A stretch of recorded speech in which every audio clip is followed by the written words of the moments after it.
So good afternoon everyone. It is my pleasure to welcome you all to the first Quarks to Quasars session of this semester. So Quarks to Quasars is a lecture series by distinguished professors from diverse fields organized by Horizon.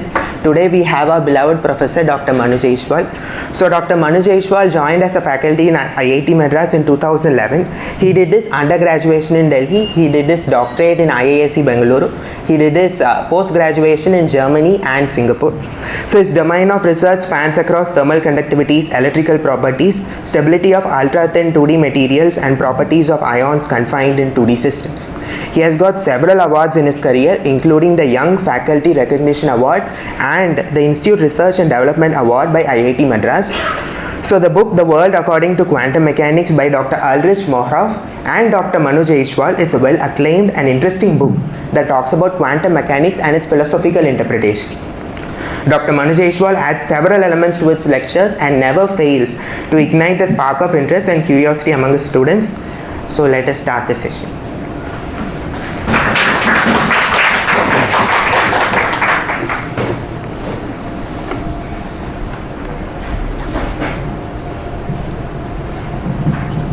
Hello, is that fine?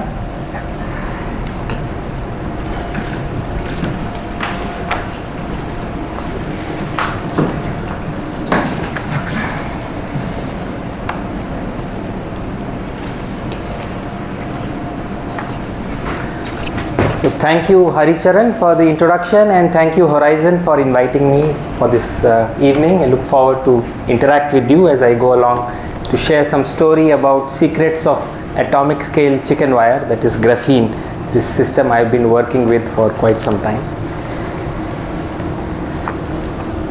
So I'll begin by sharing two interesting stories from my lab career. I'm an experimentalist, and most of the perspective you will get in this talk is from the experimentalist point of view. Here is me. I was little older than most of you. This is when I was pursuing my master's, ending my master's thesis at IISc Bangalore, and I'm working with this cryostat where there is a note caution high magnetic field. So I'm just sharing an incident or a series of incidents we saw in the lab which really made me feel very excited about this. So to tell you a little bit, this cryostat that we had a superconducting magnet, and it was a split coil magnet. That is, the coil doesn't close. Usually for magnetic field generation you use a coil, pass current, and the coil is closed. But for a certain deposition system, the coil was open. And as you're aware, the earth has a very feeble magnetic field, about something 100 microtesla, and the fridge magnets have 100, also 100, 0.1 Tesla. Then you have the rare earth magnets which can produce 1 Tesla on the surface, and some of these electromagnets also produce 1 Tesla. And the magnetic fields in the superconducting magnet, because you can pass large currents without worrying about dissipation, can be of the order of 10 Tesla. And in this case, because it was a split coil magnet, we had to deposit something in situ while doing the measurements. What would happen is that a lot of field would leak out, and that would create an eerie atmosphere in the lab. So I don't have pictures of that because those days mobile phones were not common and you can't take pictures of everything. But what would happen, we had those cathode ray tube monitors, and the screen would rotate when you are collecting data. That's one. And then spanners would fly towards the magnet. And then we had these foldable metal chairs. That's before the plastic era. So these were more popular, and you had to sit on them to make sure they are not sliding towards the cryostat. And then if you're working alone, you could be very afraid of what's going on. Some sound here or there, you don't know what's flying in the room. So that was my start for my research career on this field of experimental condensed matter. Something more mysterious happened during my postdoc, also related to magnetic fields. So here we used to prepare graphene samples like the one shown here. It's like exfoliated with scotch tape on a silicon dioxide substrate, and then we have put gold electrodes on there. and I would typically study quantum Hall effect or some low temperature magnetotransport in these systems. And one of these late evenings, when I thought I had applied 6 Tesla field and I'm collecting the data, which is looking like what it should, and just that I noticed, if I could put a compass, that there is no magnetic field. And then I was completely puzzled. I'll say more about this as we go along because I need to explain, but an analogy would do here to begin with, that imagine you're a doctor and you're applying a high magnetic field, which is also used in MRI, where you can rotate the protons and then apply an RF field and collect the response. So you are doing that and you're getting all the response only to realize that the field itself hasn't been turned on. So this kind of crazy things happen, which needs some explanation. So we'll see that as we go along. So this is the outline of what I thought for today. These are some collection of few interesting topics, and depending on the time, if we are overshooting, I can drop one of them, so it's in a modular form. Let's see how it goes. So a bit of introduction into what is graphene, though most of you should be familiar with this. Since I'm giving the experimentalist perspective, we could say if you bring a scanning tunneling microscope, like student here Shankar does work on that in my lab, and then you have a metal tip which you bring very close to the surface, which is conducting, and that has a sample, a graphene sample, and through a feedback loop you can position it very close at the scale of an angstrom. And this is the picture of the apparatus that Shankar uses, and these are the kind of images you can get. As you can see, they are atoms are arranged on a triangular lattice, or sometimes it looks like a honeycomb or a chicken wire. That's the graphene is an atomic scale chicken wire, that is, it has one layer of carbon atoms arranged in this form. And theoreticians, of course, like to begin in this manner. They will show you the sigma bonds in the plane of the sp2 hybridized carbon atom with the pi electron cloud, which combines to form the conduction band. Chicken wire is something always to remember in life. This is not just for chickens, it's for all of us. Sometimes a small piece of chicken wire is all that is needed to scare you. So please be aware of the chicken wires around you. Probably we are all surrounded by bits and pieces of chicken wire that is sufficient to keep us in our limited space. So find your space and then go ahead and do the things you want to do. The one place where all of us create graphene, and we now have an experiment in the master's lab, MSc DD lab, where you create conducting graphite is through a pencil, which is actually a mixture of clay and graphite, and inadvertently you would be always creating some graphene, even though we didn't realize. So graphene was officially made in 2004, but unofficially people would have been making without realizing, maybe for many decades, maybe also centuries. But there's this existence problem that I'm beginning with. Theoreticians didn't believe that graphene could exist, and here Mermin and Wagner were the ones who said it's not possible to create a structure which is exactly two-dimensional. It took 450 years to make graphene from graphite. So what is the reason? Let's see what was the theoretical objection to the existence of graphene. So I'll present it not in a kind of a theoretical derivation, but maybe a pictorial view of what is going on. So think of this Gedanken experiment, where you start with a small piece of graphene and keep increasing its size. Consider systems with increasing sizes, and even if the size approaches like less than a micrometer, about 100 nanometer, it will develop enough amplitude of vibrations that it should make it completely unstable at room temperature. So any piece, any fragment larger than 10 nanometer or 100 nanometer cannot exist in theory. And then why does graphene at all exist? Why this talk is happening, and where are we? So let's see.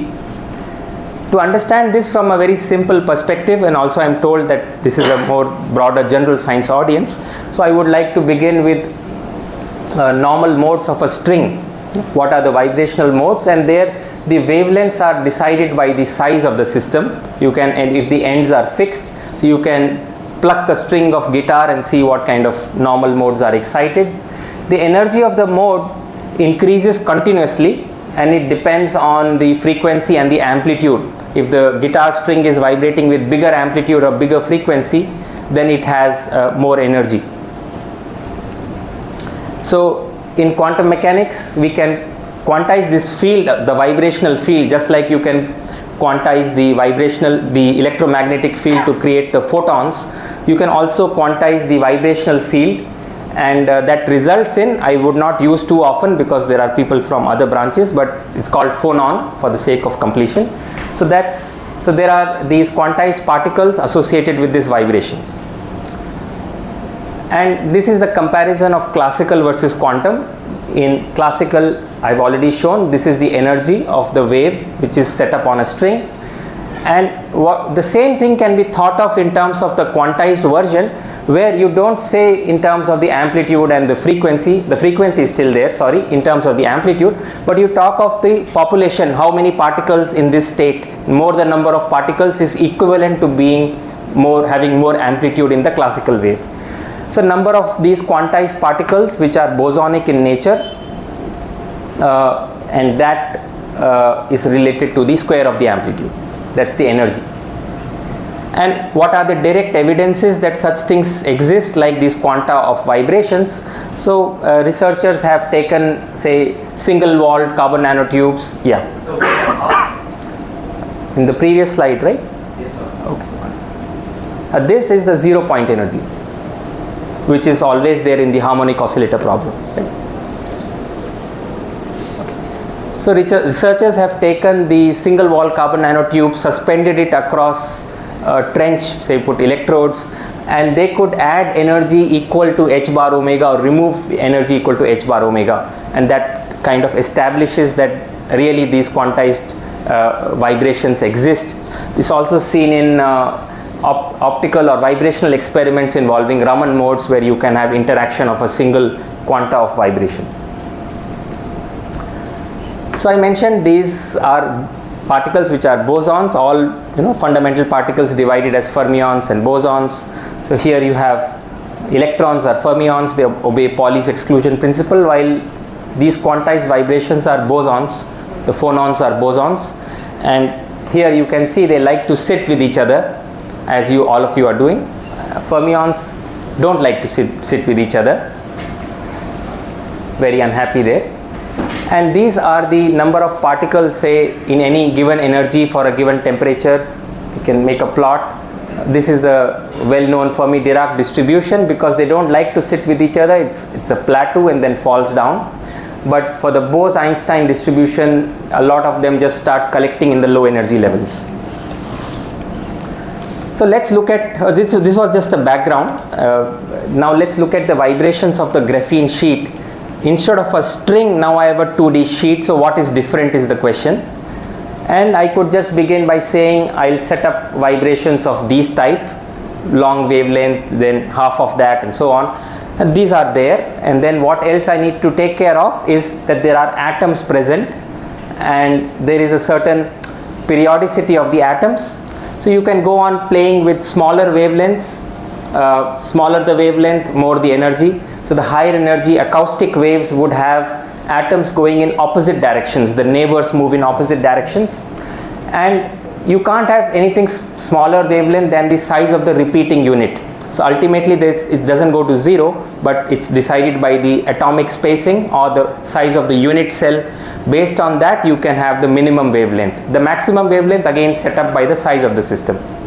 So we have an approximate idea of what's happening in vibrations in graphene, similar to what happens in the normal modes of the string. And it's also very intuitive that what kind of waves would have very low energy. So these are the systems, the vibrations which would have very low energy, where all the atoms are in sync, going up or coming down, or maybe with slight variations. And we say that these are out of plane acoustic modes, or they are flexural modes. And the system is said to be floppy. you can deform it with very small energy in multiple ways, and that can be done for a sheet in many more ways than it can be done for a string. So then the same diagram helps us to see that there will be a large population of these low energy modes, because there are so many ways of setting them up and their energy is very small. So putting that together, this low energy of the thermally excited modes, and because if you keep on increasing their size, there are many more ways to set up such modes. So there would come a certain size when the system becomes unstable. The number of modes is so high and they're all populated in terms of the number of particles in that state that it can't hold, and this is one version of the Mermin-Wagner theorem that I have just stated. Just flashing some equations for people who are more into the field or familiar with it. That's how one computes the number of phonons per unit area, and then looks at how it diverges with the size of the system. Since we are looking at the number of phonons per unit area, it's per unit area, so we should expect it to be constant. But if it keeps on increasing with the size of the system, then with respect to certain length scale which is fixed, it should diverge, and that would be the problem, that system can't be stable. So that means theoreticians thought there should be no graphene, and then how come there is, or where were they wrong? So this is the way graphene beats all these calculations. All you need to do is take a sheet of graphene and wrap it around a tabla drum. So give it a bit of strain, or you can put it on a substrate. That's what we most commonly do. We place it on a substrate. But if you leave it free floating, then all of those calculations are valid, and then it should just crumple into a very small size. It can't exist. So floppy modes, which I just described, they are suppressed with the tension mounting on a tabla, or by clamping, which is also done here, or putting on a support. And then thankfully graphene exists, and that's the reason all of us are here to discuss this topic. So picture to show you in what form it can exist as a single layer. Here, this is one single layer of graphene grown by the student who has graduated a couple of years back from my lab, and this is side view of what the structure is. There is one single layer of graphene on a trench. This is seen from the top. There is a small tear here where there is nothing, so which helps us to really visualize that there is some graphene on the side. Now coming to some exotic quantum mechanical properties of the electrons in graphene. So again, I'll begin with experimental observation, because this is something everybody can connect with, including people who are doing biology. Is anybody from bio department here? Yeah, okay. So I don't know much about this. We just collaborated with some researchers, and what we did is we took red blood cells and we flowed them through a microfluidic channel over a graphene device, just a layer of graphene with 2 electrodes, and these cells, which are micrometer in size, could flow over that graphene device one by one. And then we monitored what was the change in the conductance, that is 1 over resistance of graphene. What we were particularly interested is that these cells which were infected, so the body was infected, or how they produced, I'm not sure, but the person infected with malaria probably has contributed to this sample, and the cells get distorted during that infection. The distortion is imaged through a liquid phase AFM, where you can see some charged knobs. Now you can't see they are charged, but I'm telling you they are charged. You can see some knobs, and this is the altered structure of the red blood cell when it is suffering from this infection. And then we try to see the response. As you can see, each time a cell passes over graphene, there is a click here, the conductance changes, and accidentally one can also have 2 cells and then there is a double click, the conductance has risen twice. So we did statistics of this by measuring 100 samples to see if we can quantify the stage of the disease, and statistically it was possible 2 stages of the disease which are called as trophozoite and schizont. Person in biology may know more. And the important thing to note is that the changes were very small. Changes were only like 5% and 10%. So it's not a great sensor, but it does the job. And then there are thousands and millions of sensors. So what's the big deal if something could be measured on this, right? But the big deal is that the change was very small. The change should not have been so small, but it was very, very small. So that's the point I wanted to convey. We are bringing in some charged impurities. These knobs which contain some potential are like charged impurities. And then you have electrons in graphene. The impurities should scatter the electrons. And they should scatter them too much because it's just a surface, there's no bulk. And that doesn't happen. So this is the picture of what graphene should be depicted like. It's not usually conveyed in this way. Just like the surface of the moon looks good from the distance, but if you go there, what kind of surface it has. Graphene is full of, we carry it around. A lot of students just take sample of graphene rushing through the corridor. What all things would be falling on that, right? Dust particles, charges, everything is there. So the picture of graphene is that it is collection of this honeycomb or atomic scale chicken wire, but then you have various particles, chemical residues, charged species, and all single surface, no bulk. So many scatterers are there. Why does it even conduct anything at all is the question. And you could contrast this with typical semiconductor device which are much thicker. So even if such things are present on the surface, there's still a lot of volume available to conduct. But here there's hardly any volume available. 0.34 nanometers is the size. Yet the electron flow is robust. And why the changes I've shown in the experiment just now are so small. And a cartoon depiction of the same idea is that, well, this is the electron in graphene, and somehow, just like Manhattan mouse can survive, it can survive despite hundreds and thousands of cars floating around. Just that's miracle you see in cartoons, you also see it in real life when you work with graphene.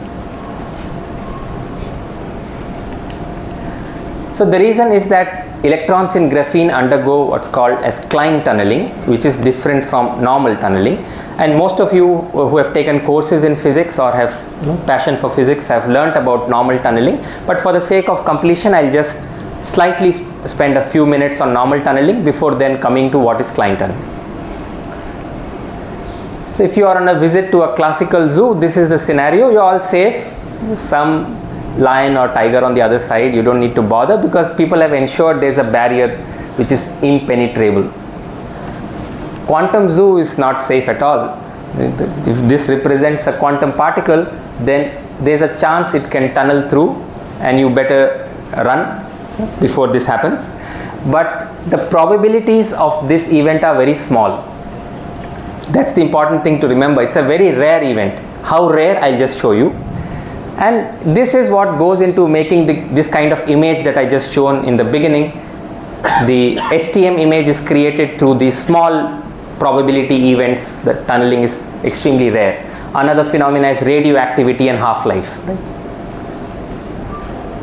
But the probabilities are low, and the best way to show this is that imagine you are a prisoner in a cell and all that you do to try and escape is just walk to and fro. You go to one end and then say, okay, not successful. Then you go to the other side, you walk and then say, no, not successful. And how long should you continue to walk in order to tunnel through the other side? Which means all the atoms which comprise you should disappear from here and reappear on the other side, and the wall should also be intact.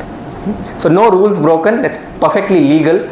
But the thing is that it takes too long, and Greenstein and Zhejiang have calculated that the probability of doing this for a macroscopic object is so small, 10 raised to minus 10 raised to 38. So you need to wait for billions of times the universe should form and get destroyed, and then maybe trillions or gazillions or whatever is the number, and then this kind of tunneling of a macroscopic object can happen. So that's to give a scale of the rarity of the event and to draw the contrast with what I'm going to show. And this book, where I have just authored a few portions or a couple of chapters, extensively discusses a lot of philosophical implications and paradoxes of quantum mechanics. So it's also available in the library if you are interested. Important thing here is that quantum mechanics tells us nothing how it is getting done. It's just a probability algorithm. There is a wave function, the mod square is the probability. How exactly the tunneling happens, nobody knows. There is no trajectory, no path, nothing more we can say in any classical way. We can only say, given this initial conditions, after some time, this is the chance to be found on the other side. And then I have said this was normal tunneling, that there is this Klein tunneling, which is very different. And this is what happens in graphene. So here is a contrast of the three situations. The classical one with no penetration, the quantum normal tunneling is a very small chance, how small we just saw. And in case of electrons in graphene, there is a 100% chance of penetrating, and that's the reason that it can be so robust as a conductor, even though there is so much of disruption all around. And theoreticians have done calculations based on the electrons incident at various angles, for example on this p-n junction, and what is the transmission probability. So one can see the transmission probability goes to 1 for normal incidence, and it's also high for many other angles. So what's the theoretical framework to understand this very exotic property? Here I'll just begin by saying, maybe most of you know about this, that there are energy bands. It's a conduction band and a valence band. In case of graphene, these bands meet at a single point called the Dirac point, and it's a zero gap semiconductor. And these bands are linear, but more about that a bit later. So it possesses this very unique thing. The reason why it possesses this ability to, the electrons can just go through the barrier with 100% transmission, is connected to the existence of a pseudo spin. Pseudo means false, so it's a false spin. It's spin which is not like spin. So one of you might have some book with you. Can I borrow just for a few seconds if you have one? Anything would do. So you can take any book, and no big deal if I turn it around by 360 degrees, it always keeps coming back. I can try it any number of times. There's no chance it won't come back, right? So that's what all rigid bodies around us do.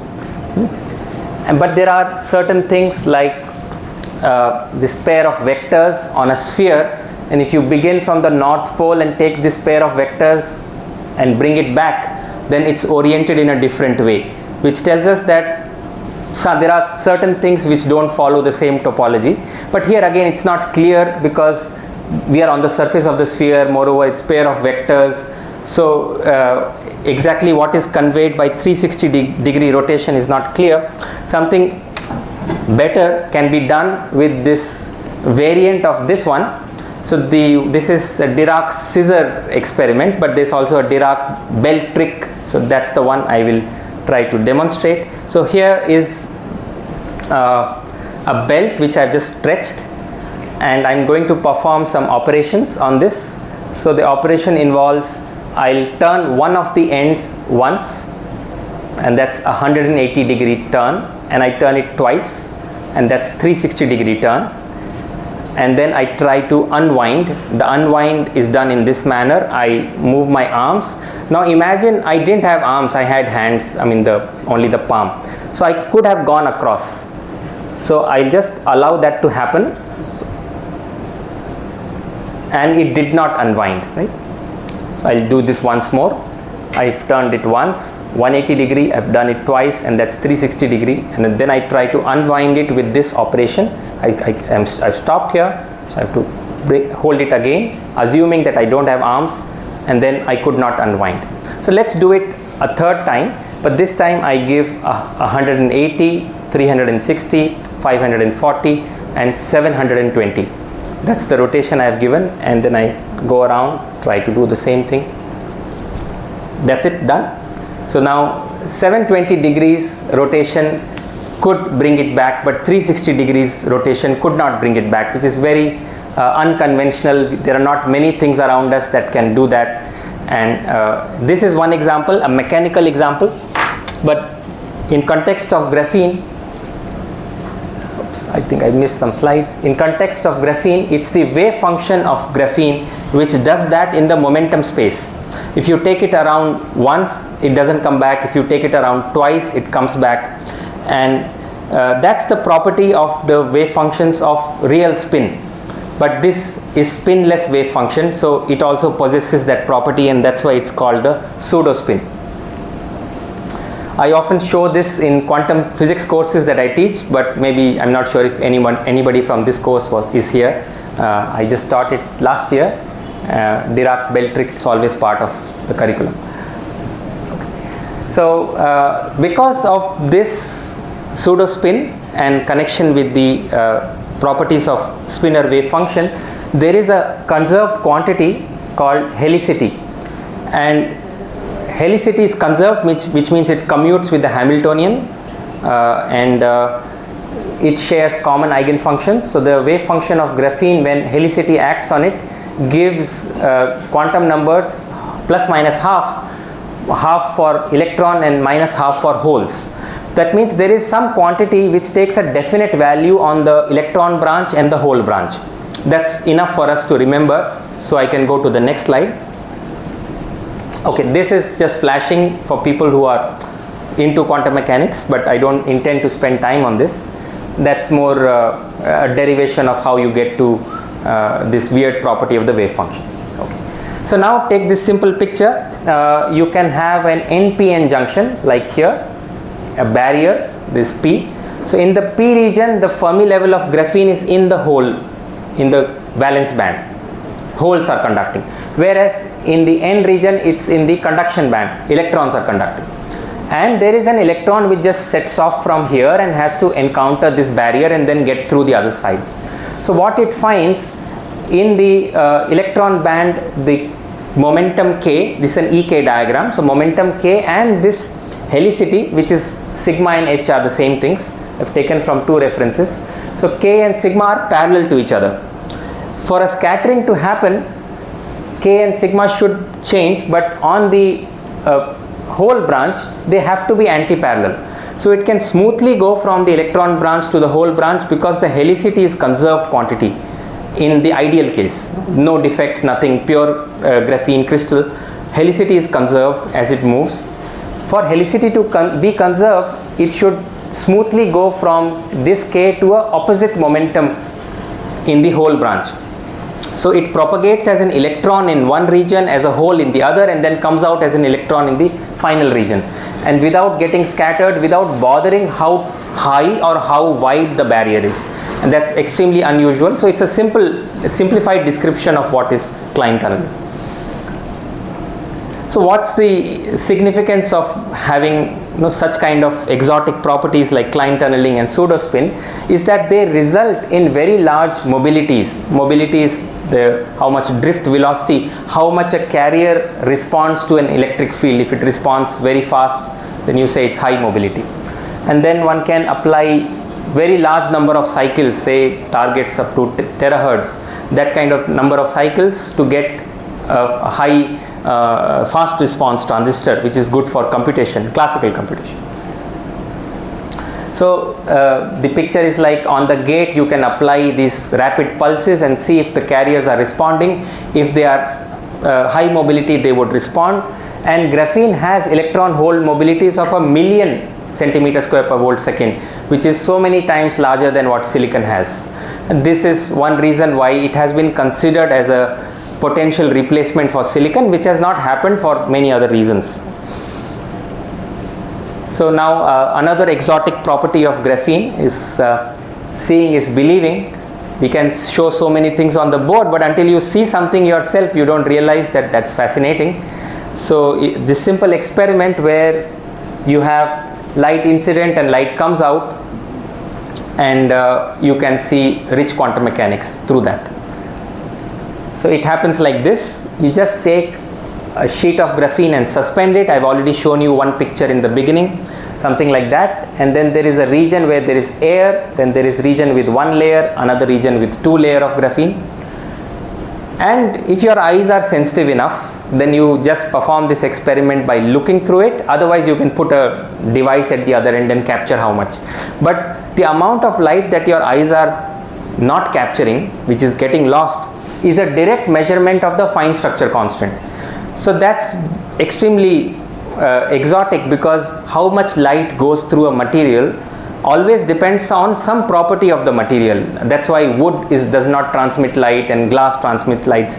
Some material properties are set in.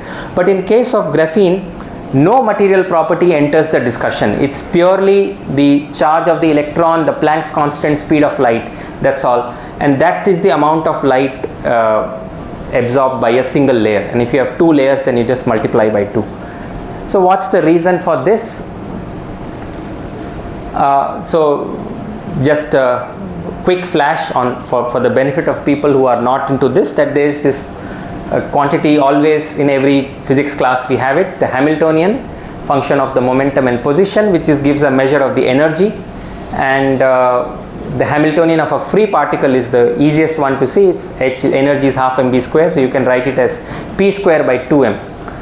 And you can also have a potential energy, so p square by 2m plus some potential. That's the total Hamiltonian. It's kind of an energy, so it describes the motion, and that's all you need to describe the motion. So we keep searching for or try to set up the Hamiltonian of different systems. And one of the mysteries of the 20th century was that if you are an electron in the solid state and we can set up the Hamiltonian, there are so many of these atoms at every 1 angstrom, that just like I was arguing why the graphene electron doesn't get scattered here and there, so many dust particle ion, this, that. So 100 years before, people were wondering why the electron in every system, every material doesn't get scattered every angstrom. And if it were getting scattered every angstrom, no material can conduct electricity. But that doesn't happen. So what's the mystery there? You have this electron incident on a crystal, a periodic structure with 1 angstrom spacing, and it just gets through because of this. You redefine the mass, and once you redefine the mass, you call it effective mass, then it's like there's nothing there for a perfect crystal. You just go through, and the energy or whatever, the Hamiltonian, is still p square by 2m and nothing else, except you put this star to say, remember, that's effective, it's not the mass of the electron in vacuum.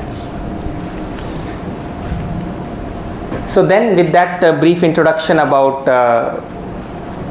the mass, effective mass and so on, we can see that most systems have this parabolic, most solids have this parabolic band. For a metal here, for a semiconductor, you have pair of parabolic bands. But for graphene, you have linear bands. That makes it very different from all that collection of systems I have just described. And it's linear, it's massless, and the relation between energy and K, or energy and P, is E is equal to PC type. So it's relativistic. The electrons in graphene are relativistic massless Dirac fermions, very different from the, you say, no, what's the effective mass? Here it is 0.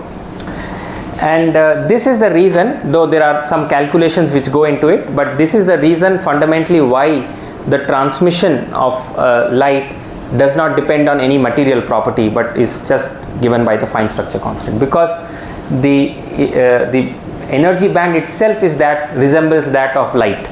It has the properties of light, except that the speed is not speed of light, it's 1/300 the speed of light. And to put all the things together, we can then say the Hamiltonian of the spinless electron in graphene is given by this expression, where there is a 2×2 polymatrix sitting that is connected to why there is pseudospin, and there is this gradient operator that is connected to why there is linearity. And these are the two very exotic properties of graphene: linear band structure and pseudospin. So then I have to come to that mysterious sample with which I started sharing my experience.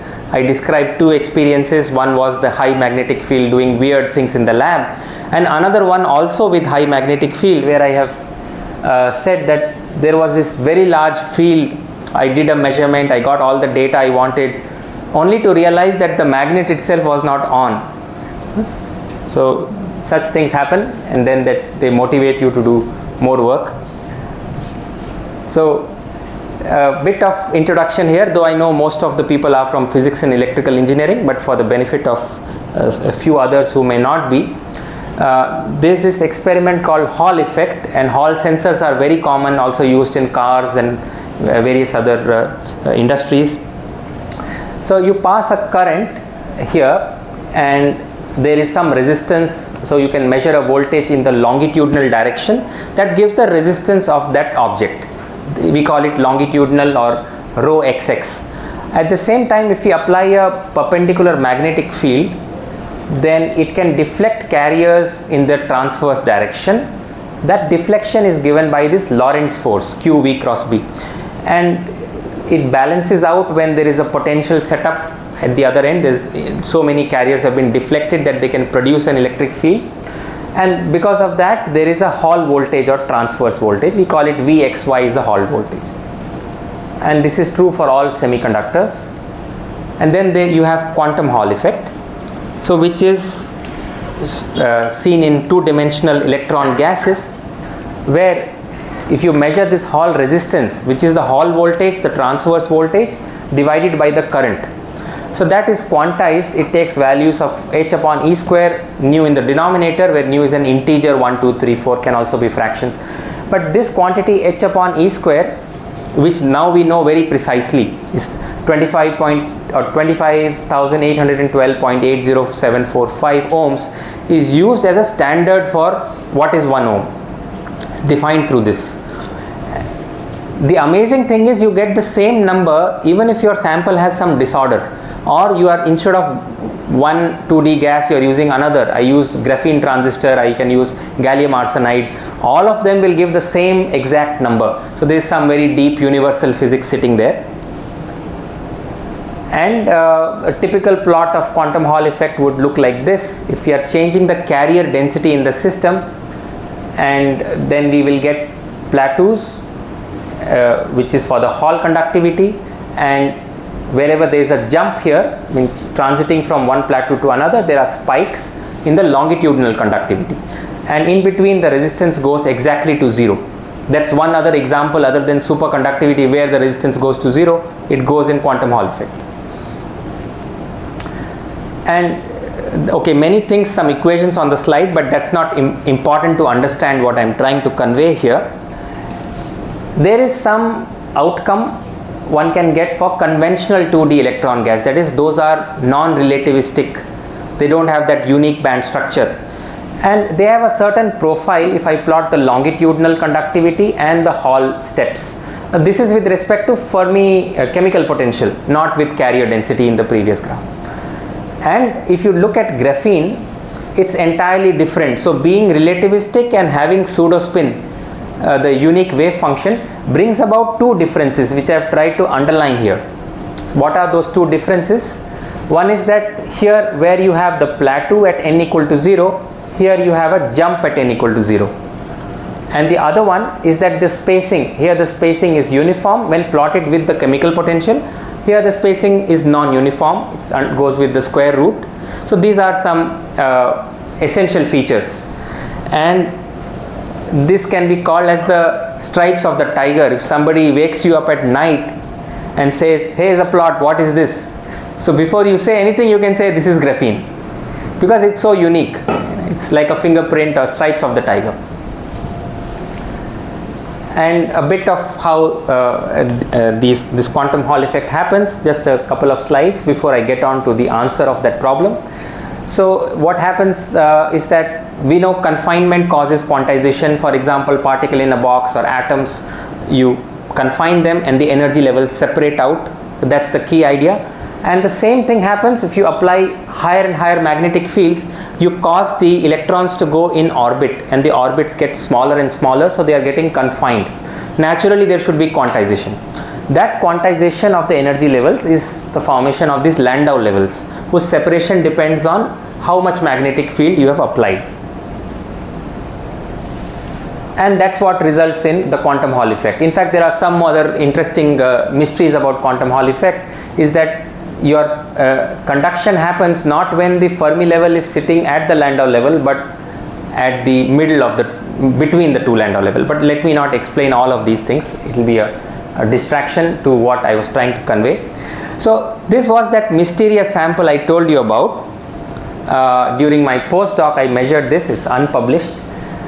I measured some resistance at room temperature without the magnetic field. Nothing interesting. It's an ambipolar material, so about the 0 point, the resistance is highest at the Dirac point where there is zero gap. Then if you go to the electron branch or hole branch, the resistance comes down because you are putting more and more carriers, more holes or more electrons. You cool down, and then I found middle of the night, nobody else was there in the room, that I got this very neat quantum Hall. I was used to measuring it, so I found this very neat quantum Hall structure. Fingerprint, even by looking I can say it's graphene. I know what field is also passing because I was doing it on everyday basis. So I said I have forgotten to even take the data. Before taking magnetic field data, one is supposed to take zero magnetic field data. So I stepped up to turn off the magnet, then I will start collecting the data to find that the magnet wasn't even on, it was already turned off. So what was going on?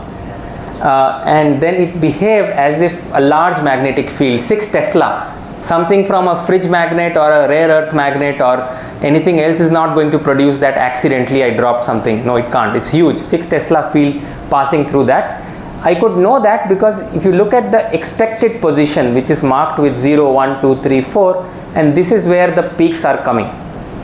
There are exactly so many peaks falling at the place where one would expect for a 6 Tesla magnetic field. And at that time, and see, the field is 0, temperature is 10 Kelvin, and the reason why this happens, very unusual phenomena, is that a non-uniform strain, which can be unintentional, you didn't want to put it but it's there, some rare sample can have it, where the displacement of the carbon atoms, they have a certain 1.42 angstrom separation, is different in the different directions, and it's present in maybe in a, say, a wide enough region.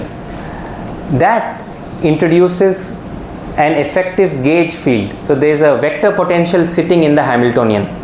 People have shown that, theoreticians have shown, now I'm coming to the explanation of what I saw, a strain field which is non-uniform, so just stretching would not do, and it's not easy to produce what is required to be produced, but accidentally it could be. The non-uniform field, strain field, acts like a vector potential. So it's not a real vector potential, or what is real can be questioned. It sits in the Hamiltonian, and when it sits like this with P minus EA, that many of you doing physics would know, that's always the correction we bring in when there is magnetic field. That's the correction you bring to the momentum. And then that it can be 6 Tesla, it can be even larger. So I made a note in my lab book in 2011, zero field quantization. Unfortunately, could never publish this work because you have to reproduce it, and we didn't know how I got it. It was not even a Hall bar. I was only measuring the longitudinal resistivity and so on. But something I really prize, this page from the lab book is one of the most precious memories I have of my research. So then the questions always arise, are any basic laws of physics getting violated? Like, is there any net magnetic field through the sample? What is producing it? Is there a magnetic monopole sitting there, or even a dipole? What's the big deal? But the problem is that you can have magnetized samples, but often the electron and us both feel it. It's very rare to find a system where only the electrons are feeling it, and a huge amount of it, and we feel nothing of it. I bring a compass, it doesn't care for it. So that's the extremely exotic thing. And we thought magnetic fields are real things. You take a coil and pass current and produce magnetic field, but you can have magnetic fields that some may feel and some may not. So exactly what's a magnetic field? You can get into the philosophy of what's an electric field and what exactly we know about anything at all, right? So even from the theoretician's perspective, Mermin has said, what's a magnetic field? Exactly speaking, it will be some operator in Hilbert space. So what are we talking about? What is real? Nobody knows. It's just some, but the good thing about experiments is that you are observing it and still you have no clue what is it. And this idea has been proposed for some futuristic technologies, concepts like this, that it can possess a pseudo-magnetic field. Current transistor technology involves, depositing, then cutting it, lithography, produce transistors and do things with it. But in case of graphene, the proposals which have very far away from reality, but is that you can do origami and you can do wonderful things. If you bend or fold graphene in a particular way, you can produce a very large magnetic field, and then you can use that in your experiment. So all you need is that you need a substrate which has trenches, folds. It's the one sheet will do all the jobs. It will be the electrode, it will be the active material, it will be the thing producing the magnetic field and so on. More like stuff of science fiction, far away from reality, but there's a nice PRL paper on this. So since I have discussed some mechanical properties of graphene, so I could then make a smooth transition to some mechanics of one atom thick membrane. And one of the unsolved problems in science is this, well, I have shown this before in a different context, the red blood cells passing through a nanofluidic channel. That's how I started the discussion on Klein tunneling and so on. But now we have them passing through, well, this is still an experiment, but how they pass through certain capillaries in the human body is just impossible to believe. They deform, that's all right, things can deform. You take a spongy ball, deform it and send it through a capillary. What's the big deal? But there are some constraints. So the structure of the RBC also involves some cytoskeleton, which is having a triangular structure of tethered membranes, which is depicted like this. And the constraint now you are involving, as it has to deform and get through, I would like to maybe do a demo and show. If anybody can share a piece of A4 size paper. I should have brought myself, yeah. Okay, don't have to tear because there is something here. So imagine this sheet of paper, and it's a rectangle, and I can roll it up to produce a cylinder, right? And then mathematicians will tell you they have same topology or some common features, but that's simple. So now I can have a volunteer do something. Anybody? Okay. So your good name is? Abhishek. So Abhishek, can you show this to everyone first? Yeah. And can you fold this into a sphere? Right? I did that for the cylinder.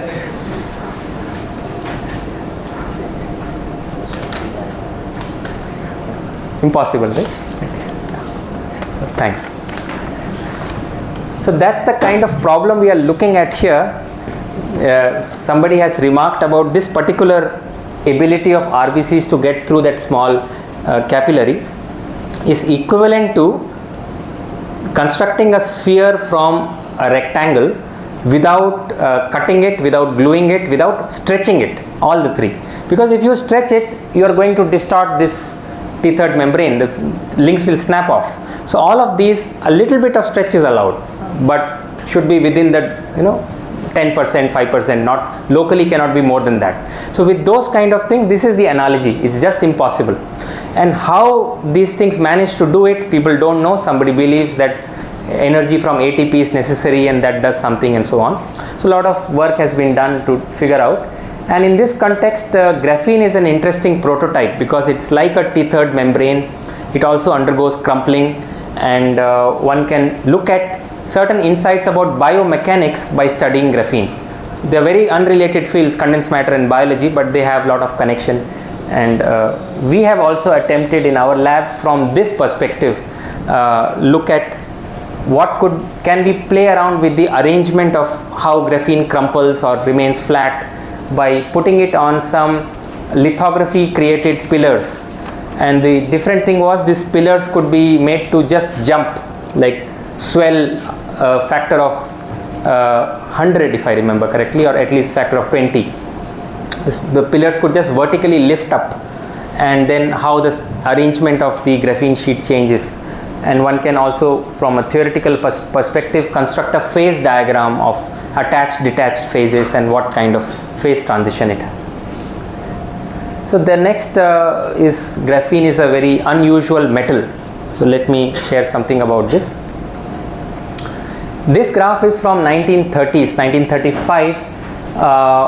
Bloch and Gruneisen, what they did is they took the resistance of various metals and scaled it by some value, and then took the temperature, also scaled it by the Debye temperature, some constant for each metal, and then they could put the resistance versus temperature curve of all these metals on a single curve, which means there is something very fundamental sitting out there, is some universal scaling law. And we have gold, sodium, copper, aluminum, nickel all sitting out there. How do we understand this? So again, a simple cartoon picture to explain what's going on. If you look at low temperatures, you can imagine the metal has an army of electrons which are trying to march, and at low temperature those quantized vibrations which I discussed in the beginning, they are hardly present, nothing to stop them. So the resistance follows a kind of power law. Doesn't change so much, even if you change the temperature, it doesn't change so much. But at higher temperatures, when all these quanta of vibrations are excited, that's what happens. The electrons get kicked around here and there. That's for normal metals. And that's why there is some universal behavior, because that arises from some common property. You're exciting more and more vibrations up to a certain temperature decided by the Debye temperature, and then you are knocking off the electrons. What's different in graphene? It's a metal but not a metal. It's a metal with very few electrons. So one fundamental property of any metal is that it's an infinite reservoir of carriers, and graphene is not an infinite reservoir. In fact, it hardly has, you can imagine like an army of two people walking, and therefore their interactions with the other side, what was the other side here? That was the Asterix, Obelix and company. So the interaction with the other side is very qualitatively different. They also undergo scattering, but they are very few to begin with, and how they get scattered and kicked around is quite different. This is more a technical description of the same, but I can avoid that. It depends on the size of the Fermi sphere of graphene being very small, and the type of scattering events which can happen due to the phonon sphere. And this is for a metal where the Fermi sphere is large, and that's the phonon sphere. Here the Fermi sphere is small, and then there's a phonon sphere. So something different happens when they start intersecting in graphene. Practically what we observe in experiments is that the temperature at which this power law changes to the linear can be controlled by putting more or less carriers. And so we were able to show this in one of the experiments I did during my postdoc, that graphene is very unusual metal. It doesn't follow the universal scaling behavior of the resistance versus temperature seen for all metals known from, and it contains a unique temperature which is deciding. And in honor of Bloch and Gruneisen, whose graph I had shown in the beginning, this temperature scale is called the Bloch-Gruneisen temperature. The Debye temperature doesn't play the role, it's the Bloch-Gruneisen temperature. So last thing before I conclude this, so this is I hope I have not I've left some time for discussions also, right? So Moire patterns and heat transport in graphene, some more of contemporary work that we have done in our lab here. So let me change gears, because we have been doing a bit of physics. So let's do something else in honor of some football players from my lab. Anjan is here, right?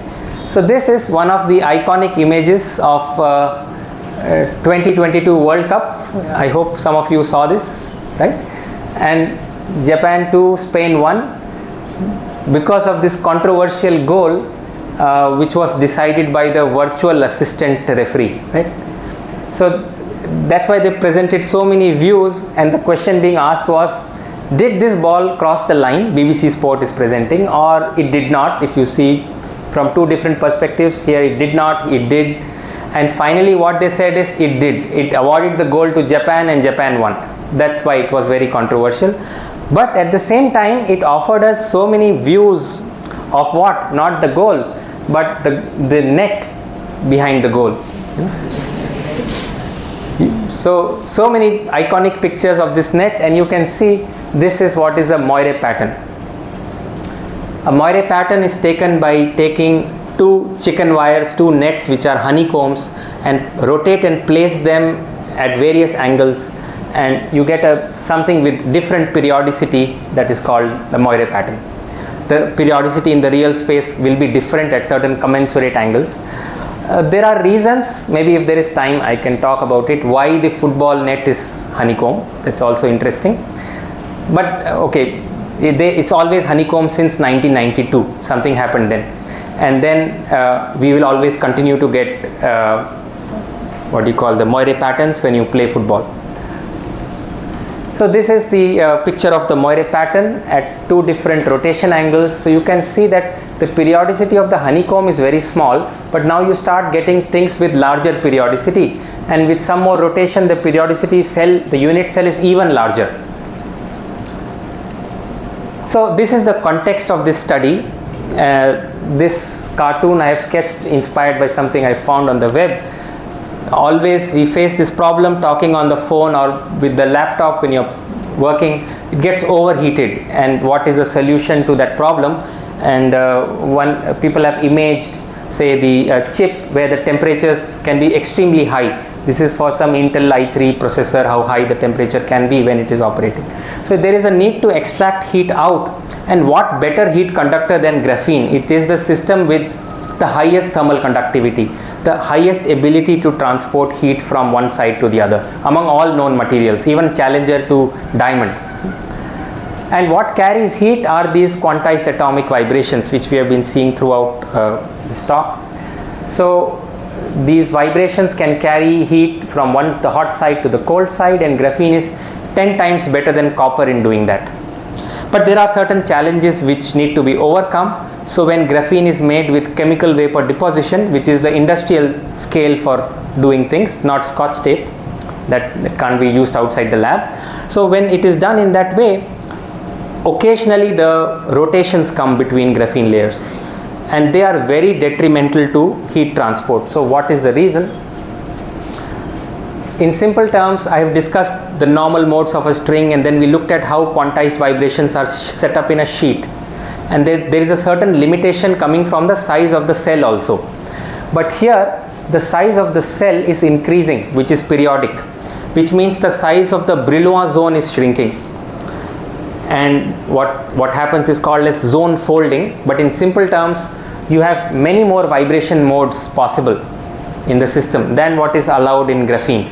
Because of this changed periodicity in the system, more and more vibrational modes can be set up, and what they do is, well, too many cooks spoil the broth. Too many quantized vibrations, they don't permit them to carry the heat. So you have here the heat carriers fighting amongst each other, scattering each other, and they are unable to get the heat soup ready. The heat is not transported. And in our experiment, this is also from the same student Akash, whose sample I had shown earlier. If you look at the thermal conductivity, a measure of how well it can transport the heat with how much twisting is present, it follows a very sharp, almost exponential like dependence. So it could be one of the things which industry needs to overcome. Prepare samples which have perfectly aligned graphene sheets so that they can transport heat out from these devices which get overheated. So with that, I come to the conclusion of this, and I would like to wish you all an exciting journey, academic journey, experiment or theory, whatever you are doing, just the kind that I had when I started out my research career as a master's student here. And thank you all for your attention. So I welcome any questions.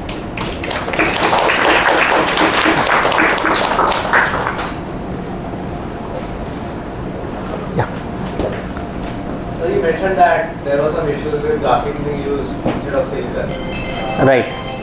Yes, so graphene has extremely high mobility at room temperature, almost 1,000,000 centimeter square per volt second, but it cannot be a replacement for silicon because it can't be turned off. The transistors have very poor on-off ratio, and because it's a zero gap semiconductor. So the typical way you need to turn off is you need to put the Fermi level in the gap, and here there is no gap. It's always conducting. Not only that, there is certain mysterious thing which I could not touch upon.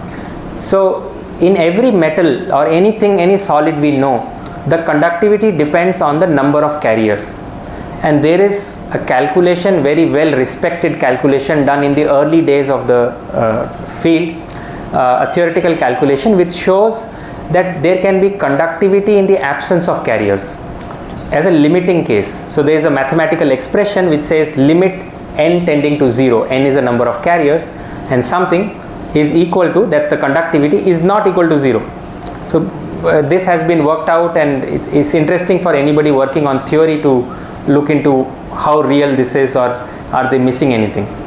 But that's a secondary thing. The primary thing is that it can't be turned off. Yeah. Yes.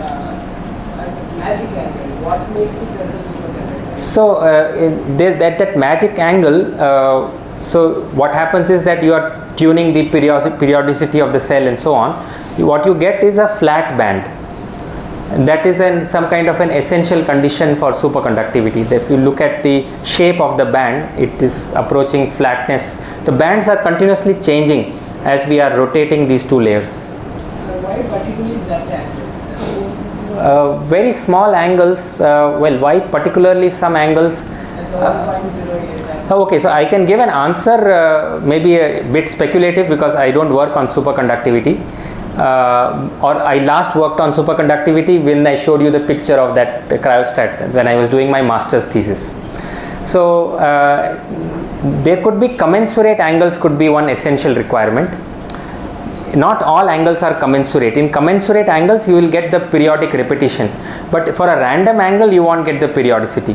So I suspect that those magic angles should be the one of those commensurate angles where the flat band condition is realized.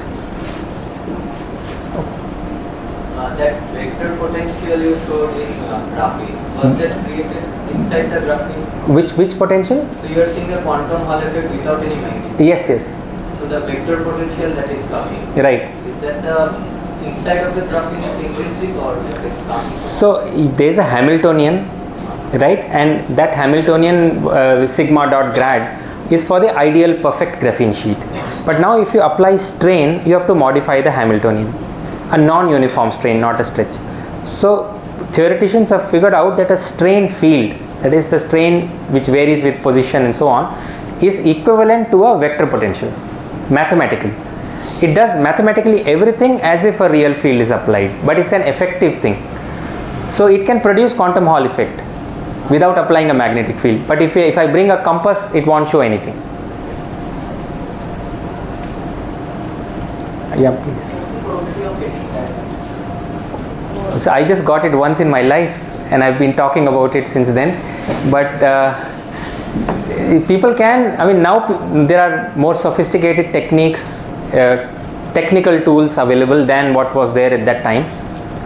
So I believe a lot of people are trying to create it at this stage. I am aware of some experiments, but from 2011 when I published in a quantum transport experiment, there was no paper till today. STM has been able to see it, but in an experiment where you are measuring quantum Hall effect and flowing the charge carriers, there is no report till today. But there are a lot of efforts, I am aware, in many groups are trying to manipulate graphene to create that non-uniform strain. So if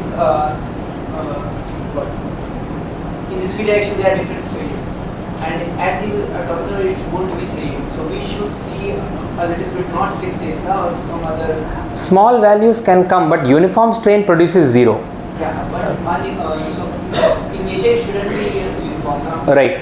So we should get some other values rather than this. So what may happen, unless you have because this is a macroscopic device, unlike a scanning tunneling microscope, you are probing a very small nanometer region. Typical device structures are micrometer or smaller, maybe 500 nanometer or whatever is possible with electron beam lithography. You have to put the contacts and all. So at that dimension, if one local region has some magnetic field and another local region has a different magnetic field, the effects will keep on cancelling each other. So at the end you will get a smoothened curve, because I told you those 6 positions came uniquely because over a vast region that kind of same type of non-uniform strain was there. But if locally the strain is very, very different, which will happen in every sample, some strain will always be there. So you will get, say, 0.01 Tesla, 0.1 Tesla, and all changing between regions. So you can superpose many of those curves, and then you can't make out any points. And we know that recently graphene violates the Weidmann-Franz law. Right, huh? How it can be observed? Yeah, so as I mentioned here, Weidmann-Franz law, for the benefit of everybody, is that the thermal conductivity and electrical conductivity ratio is a constant into absolute temperature, and that is true for all metals where the carrier of heat is the same as carrier of current. In graphene it's not, so the carrier of heat is dominantly phonon and carrier of current is electron. So Weidmann-Franz law should not hold if we just look at the total thermal conductivity, but his question is about the electrical part of the thermal conductivity. That if we could separate out, and it's not easy because it's not dominant, it's a smaller part. The electrical part of the thermal conductivity separated from the total thermal conductivity divided by the electrical conductivity does not follow the Weidmann-Franz law. That is, it may not be equal to the Lorentz number, may not be the same. And how one can experimentally observe it? Well, one idea could be to go to very low temperatures, because the phonon contribution is going to go down maybe much more rapidly. The other will be to create some kind of hot electrons and look at, some experiments have been done even some 10 years ago looking at that problem. So near the Dirac point and trying to excite electrons to a temperature different than the lattice temperature, then trying to extract thermal conductivity of the electrons while the lattice temperature is different, non-equilibrium kind of. Only up to electron-phonon interaction, or Sorry? it's only up to electron-phonon interaction. Electron phonon interaction. No, you are looking at the electron's ability to carry the heat, and that, well, the electron may also get scattered by phonon, that is one. And if you are very close to the Dirac point, electron-electron interaction may also be important. So both need to be considered depending on where you are. But that's a very tough experiment. Yeah. You mentioned pseudo-magnetic field. Yeah. This can be only experienced by electrons, not photons. Can you elaborate a bit more? So pseudo-magnetic field is a theoretical idea. But then I should also say a magnetic field is also a theoretical idea. Where you draw the boundaries, now coming to philosophy. So pseudo-magnetic field is something which, you have not really applied a field, so that the field is not produced by some source, or it doesn't have there is no dipole from which it has generated. And you can, in other systems, people have also constructed magnetic monopoles in solid state systems as an effective thing. It's not real, but it appears in the Hamiltonian and does everything that a magnetic field does. There is no way to distinguish that from the real field if you look at the observable effects. Is this like mathematically the same, so you just use it? It's mathematically same, but it is much more, right? You're not just using it as a tool. Sometimes you may say under root of -1. It's mathematics, and then finally you get rid of it. But here you are observing the quantum Hall effect. So it's reality, and it's connected with the bigger question of what is reality. It's difficult to answer, but yeah, that is. The potential here is like the vector potential is creating the magnetic field, but we can feel the field, but we cannot feel the potential. So that's why maybe some of the... No, that is just a description. See, that vector potential description is also true for the real magnetic field. If I take the graphene sheet and apply a real magnetic field, what will you do to the Hamiltonian? You will add an EA to that term. That's what we are doing here also. So in that sense, we should not blame the vector potential.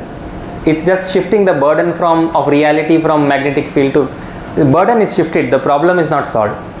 If vector potential is unreal, magnetic field is real, it's difficult to buy the argument. Ultimately, I can get through by saying all are operators in Hilbert space, all are not real. Classical is only approximate. Right? Yeah. So throughout the industry, it's tough to scale the speed conductance. Yes. Why that is happening? No, what you need is that industry looks for what can be mass produced and big sizes and can be coated on various structures. So the other techniques like Scotch tape are producing tiny amounts. chemical vapor deposition can produce huge quantities and high quality, and there's still some problems like the growth when it happens from the gas phase, nucleation and other things, so then it produces some rotations. Sometimes it's even difficult to say if that kind of thing is present or not. It's blurred in the, we may see indirect signals. Indirect signals are when people report thermal conductivity of same quality of graphene. The error bars are so large, and it's a mystery why the error bars are large, because any optical probe, Raman, this, that cannot capture it. And we know that if the rotations are very, very small content, say for 1% rotation, 1% of the sample has rotations, that brings down thermal conductivity a lot, but the effect on the optical signals is very low. So we guess that they should be there, and we have to find some way to control it.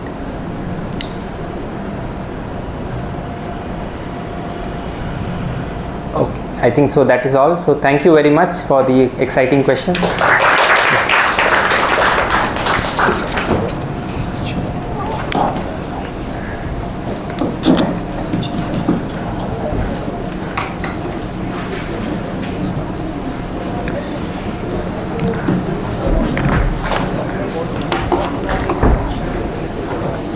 On behalf of Horizon, I thank you all for attending the session. I hope the session was interesting. So, Manujeshwar sir always presents an interesting session. And on behalf of Horizon, a moment. Thank you. Thank you.